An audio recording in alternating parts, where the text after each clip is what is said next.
Awesome. Hi, I am Megan Demore with Comic Book Resources. How are you today?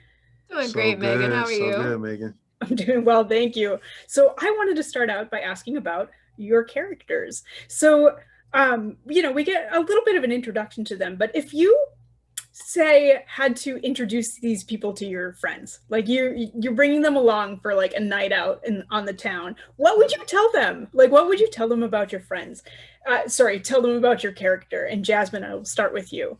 Sure. I'd probably say something like, "Hey guys, this is Lieutenant Hart. Don't look her in the eyes because she's don't mess with her. She's from the future, the year 2051, and she's seen some really harsh things. She's fought aliens for a good chunk of her life. So she's a great protector. If you ever end up in a fight, you definitely want her on your team. Yeah. But she's also a little sensitive and she wears her heart on her sleeve. So just be careful with her." And Keith, if you'd like to jump in. Man, I'll just say, this is Commander Greenwood. He doesn't say much, but he will get active when the time is right. So don't worry. And he's a cool guy. About that life. Yeah, he about the life. He ain't gonna say much, but he's ready. Now, Jasmine, I want to circle back to something you said because these characters, we're meeting them in the middle of their stories. Like it's the beginning of Hmm. Forrester's story, but the middle of theirs. As you were sort of diving into these characters, were you told about like their backstory? Did you get a sense from that? And if you didn't, like, how did you sort of get into that mindset of the soldier from the future? And Jasmine, I'll start with you again. Yeah, absolutely. We weren't given much backstory, Hmm. but I'm a huge like backstory person. So I created this like 10-page autobiography for her that started at like her being in the womb up until we see her in the film. I'm a little crazy, but and then Keith and I actually sat down to like create a sort of backstory for our characters together, the time that they may have spent in the future. Yeah.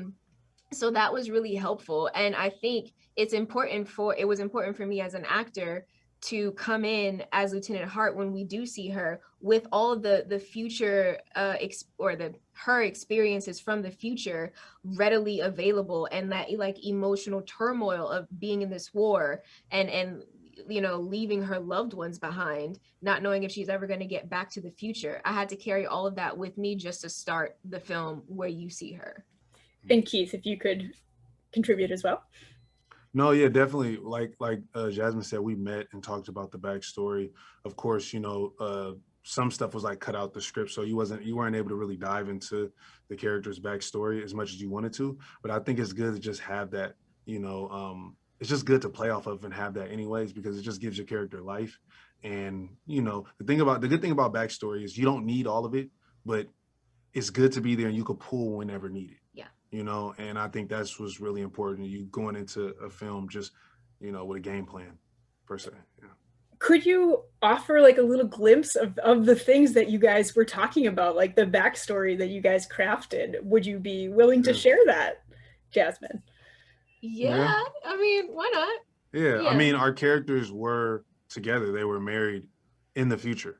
So, and that's what it was written as in the script. So it was just about like how did they get together, when did they get together, where are they at in their relationship, like currently, how do they feel about each other currently, or what they went through before. When you meet the characters, like how Lieutenant Hart feels about Commander Greenwood, how he feels about her, and Jasmine she really dive in like deep with the backstory, but it's super dope and it's very helpful. Yeah, for Yeah. sure. Yeah. I think that was important, like, and something that was always driving my character to keep sending people into the future to fight, because as long as I was sending people into the fight, as morally conflicting as that was, I was doing it for him, to save Hmm. him. Yeah. Wow, I love that. That is like such great insight into those characters. Um, now, I have time for one more question. Okay. What is a favorite like memory or moment from your time on set that you could share with us? And Jasmine, if you could take that away. Um I think honestly being in Iceland, being able to see the northern lights, that's always something that has been on my bucket list. And just being able to do like Icelandic things, like be in the middle of a mountain in a hot spring when it's like 30 degrees outside and you're in a bathing suit in a hot spring. Like, it doesn't get much better than that. And also being able to shoot so much. We shot like guns, like being able to shoot that gun so many times was absolutely thrilling. Yeah. And Keith, if you could take us home.